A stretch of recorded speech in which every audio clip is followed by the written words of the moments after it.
The village tea house was empty when she arrived. Dark wooden benches lined the room, a few low tables covered in faded mats, and at one end a steaming urn. The air smelled of damp leaves and smoke from a small stove burning just enough to keep hands warm but not too much more. She had come late into town after walking through rain all afternoon. Her dress clung to her, the fabric heavy with water. She pulled back the paper screen and stepped inside without speaking. A young woman was at one of the tables, pouring tea for a customer who stood near a window looking out over the hillside. The older woman took off her shoes and let them hang on a hook by the door before she sank down onto one of the benches. She watched as the young potter mixed mud and water in large tubs, then rolled it into coils that would be formed later into bowls and plates. "Would you like some tea?" The question was soft, not meant to startle but to offer a simple kindness. "Yes." Her voice sounded distant even to herself. "Please." The potter brought her a cup, setting it down on the floor near where she sat. Steam curled upward from the black liquid, and when she blew across its surface, ripples appeared like tiny waves in an inland sea. She drank slowly, tasting smoke and something sweet. The sound of rain continued to fall outside, but inside the tea house was warm and dry. The young woman watched her for a moment before returning to her work. Mud mixed with water, fingers moving deftly as if forming not just bowls and cups but something deeper, something that held stories within their curves.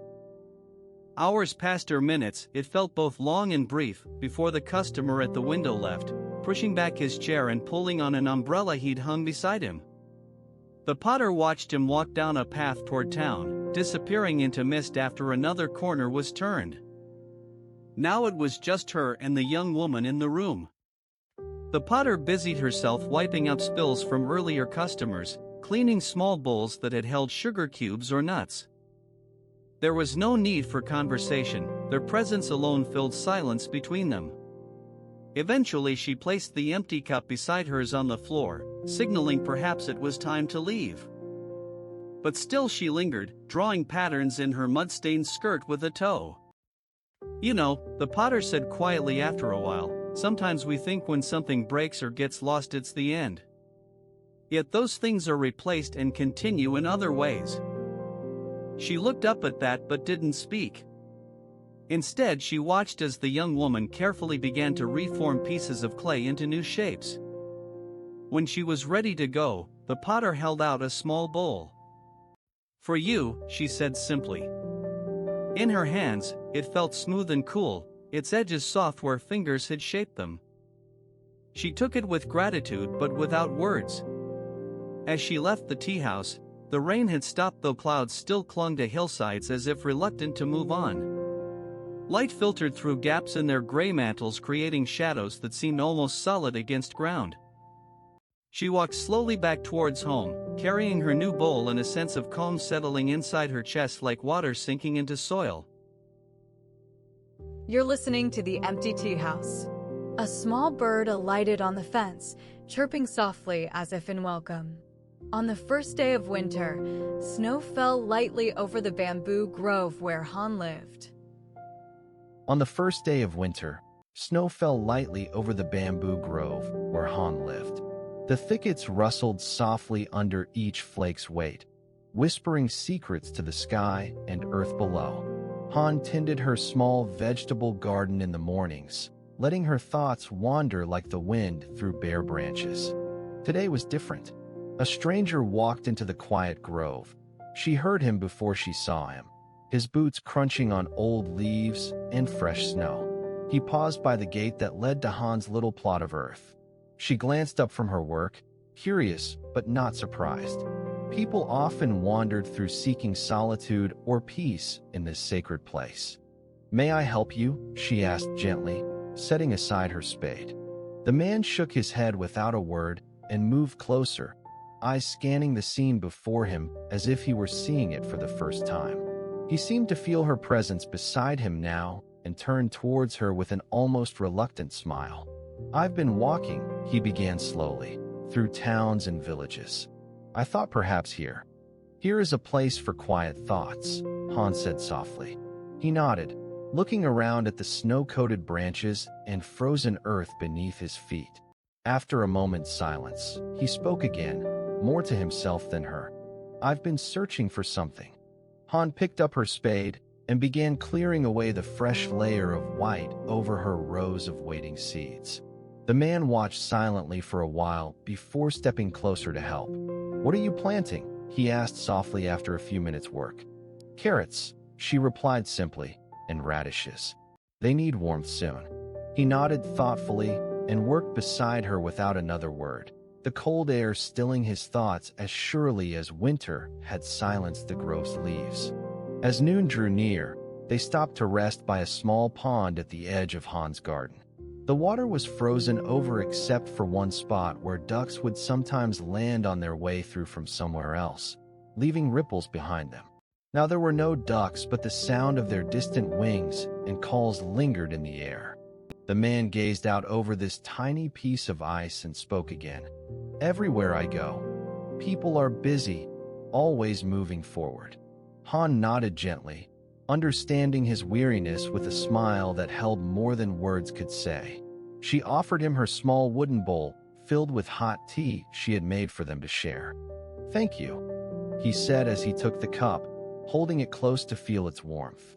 But I wonder, what is forward? Han only smiled back at him, then motioned towards the bamboo grove stretching beyond their little garden. Sometimes looking ahead means stopping and seeing where you are. He drank his tea slowly, savoring the taste of home without ever leaving it. As the afternoon light began to fade into evening's coolness, he packed up to leave.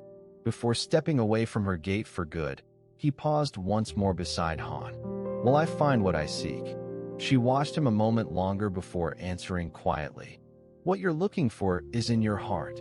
He nodded slowly, took one last look around the serene grove, and then disappeared back down the path where he had come from. The snow continued to fall softly after he was gone, dusting everything once more into a pure white stillness. Han returned to her spade and began digging again, knowing that spring would soon turn this quiet solitude into life's renewal beneath the earth. The snow settled heavier as night fell, blanketing the garden in silence. A hillside terrace after a storm. A hillside terrace after a storm. The earth was still wet from heavy rain. A young woodcutter named Hero was returning home, carrying an axe and a bundle of firewood. He paused at the crest of the hill where he could see his house nestled among ancient trees below. An old woman stood on her front porch, hands clasped in front of her. She waved to Hero as she had every day for years, even when he was younger and stronger. Hero walked down the slope towards her, but this time felt different. He set down his axe and firewood at a distance from the woman's feet. "Hello," she said softly, her face creased with age but smiling warmly. "It looks like you have quite a load." Hero nodded, breathing in the damp air. "Yes, ma'am." The old woman stepped forward slightly and then paused as if considering something. "I noticed your wife's absence today," she mentioned gently, though it wasn't news to Hero. He looked down at his feet before replying. "She passed last week." The old woman's eyes softened. "I am sorry to hear that." After a moment of silence, she continued in her measured tone, "Do you need help?" Hero shook his head without looking up. "No, thank you. Just wanted to stop by and say hello before heading home for the evening." She nodded understandingly. "Sometimes we carry burdens no one can share but ourselves." She glanced over Hero's shoulder towards his house. "Would you like some tea? My hands are free now." Hero hesitated, knowing he should go home, but the offer of company was too kind to refuse outright. He felt a weight lift from him as she led the way inside her cottage without waiting for an answer. The old woman's kitchen had been well tended. A kettle began to hiss on the stove beside them. She handed Hero a small wooden bowl and he filled it with tea, savoring its warmth. They sat side by side in silence as steam rose from their cups. I remember your father, she said suddenly, her voice almost a whisper. He was much like you. Hiro put down his cup gently on the table, surprised by the unexpected memory of his dad's hard work and quiet strength. The old woman seemed to sense something and turned to look at Hiro with kind eyes. You know, she added quietly after a moment, your woodpile is getting low. Hiro nodded again, acknowledging without words that he would take care of it soon enough. The room was warm but still filled with the lingering chill of earlier raindrops and cold winds. They finished their tea in comfortable quietude. When they both stood to leave, the old woman held up her bowl for a moment as if waiting for something. She then smiled warmly and returned it to its place beside Hiro's own empty cup. Outside, the hillside had dried somewhat but remained lush and green under a clearing sky. As Hiro walked away towards his home, he felt lighter than before. The old woman watched him go until she could no longer see him against the trees. She closed her front door behind her, turning off the porch light as dusk began to gather around her home on the hillside. The lantern flame swayed once, then steadied again. A courtyard with a single persimmon tree. A courtyard with a single persimmon tree. The leaves had turned golden and were falling in slow drifts around the trunk where the fruit hung red and plump against the chill air of early winter. Old Wu sat on his stool beside the tree, turning the last of the summer's fruits into juice. He used an old hand-crank press that he'd inherited from his father before him. Each turn brought forth a thick crimson liquid dripping slowly into the metal basin below. Nearby was another chair where Jia stood waiting to take over when Old Wu's back began to ache. She washed her hands as they shifted restlessly, not knowing what to do. Her eyes followed the drops of juice that dripped steadily from the press. "Let's break for tea," said Old Wu after he had strained every last drop out. He got up and shuffled toward his shed where a pot of hot water waited on a small stove along with a box of dried leaves. Jia went to fetch 2 cups, setting them down beside him as he filled them. She looked at the tree once more before glancing back to Old Wu's face that showed years of work and worry etched in every line. "How much longer?" she asked quietly, thinking about how long it had been since they spoke like this. Not just chattering, but truly talking, with no hurry or agenda between them. Old Wu looked away for a moment before his gaze settled back on her, softer now. "As long as we have to," he said simply, passing over one of the steaming cups. They drank together without speaking. Outside, the wind began to rise, and leaves were swept from their golden repose to spin across the courtyard in sudden gusts. The persimmon fruit danced slightly on its branch, a silent dance of the seasons turning. Jia set her cup down with care and stood up straighter. "I will tend to the chickens," she said without looking at him. There was no anger in her voice, just a kind acceptance of what needed doing. She moved toward the chicken coop across from the courtyard. As she walked away, Old Wu watched her go for a long moment before he too made his way back to the press and began cleaning it out methodically, as if starting anew with each part removed and set aside neatly on the ground beside him.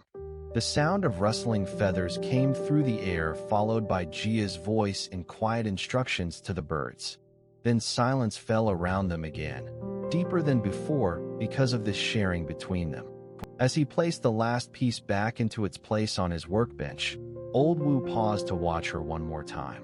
The chickens pecked at their feeders as she moved about calmly, her movements measured and practiced in ways that surprised him anew. The wind died down abruptly. In its place came a soft tapping sound, 2 small knocks against the wooden frame of the shed door. It was so light it might have been imagined except for the second knock following after, insistent but not forceful. Old Wu got up slowly to open it, and there Jia stood holding 2 more persimmons out to him with her other hand wrapped protectively around them. "More juice," she said by way of explanation before turning back toward her morning's tasks without waiting for a response from him, leaving behind the quiet weight of the fruit in his palm. The shed door closed softly behind her, leaving him alone with the fading light and the press. At dusk, a kitchen helper named Wei at a small roadside inn was sweeping the floor outside. At dusk, a kitchen helper named Wei at a small roadside inn was sweeping the floor outside when an old woman walked in with a small wooden box. She placed it on one of the tables and sat quietly by the door, watching the light fade around them. Wei finished sweeping and stepped inside to find her hands trembling slightly from the chill wind. The innkeeper's wife told Wei that the old lady had asked for nothing more than a cup of tea, no food or warmth. She merely wanted to rest at this spot until it was time to leave again. Wei made the tea without hesitation. As she poured the hot water over loose leaves, the scent filled the kitchen, and Wei thought about the old woman's quiet presence. The inn had seen many travelers over the years, but none who brought such a sense of stillness with them. Outside, evening shadows grew longer, merging colors into gradients of gray and blue. The old lady remained motionless beside her box, occasionally lifting her hand to stir the cooling tea Wei left near her. Wei returned to sweeping just outside again once it was clear she wouldn't be needed right away. Leaves blew past on the wind, but the box sat undisturbed amidst all movement around it. Later, as twilight deepened into night, Wei noticed rain beginning to patter against the inn's roof. She entered one last time before closing up and saw the old lady had not moved from her spot beside the door. The tea was cold now in its cup. Wei approached hesitantly and placed a new blanket over the woman's shoulders. As she did this, the old lady's eyes opened slightly to acknowledge Wei's gesture but said nothing. She wrapped herself tighter in both layers of cloth, staring at something only she could see beyond the indoors. Outside, raindrops fell harder now against the wooden boards. Wei heard a soft sound coming from the box and went closer to look inside. Nestled among old papers and faded pictures was an ornate little clock, its hands still moving despite being no longer wound. The next morning, when Wei opened up for breakfast service, there was only the box sitting where the old lady had been, the wooden cup beside it, now empty of tea.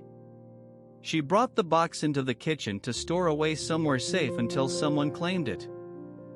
Throughout her day, Wei thought about that silent figure and the slow-turning clock inside its home, wondering if they were really gone or perhaps merely moving on to some other path where such things still matter. The rain had stopped by midday, leaving behind a cool mist lingering in corners of shadowed light. That evening, as dusk settled once more upon their inn, Wei placed the wooden box back outside near the door again.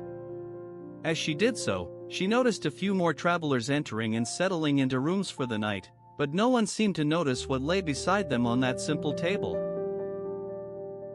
The wooden box sat untouched as evening shadows lengthened around it.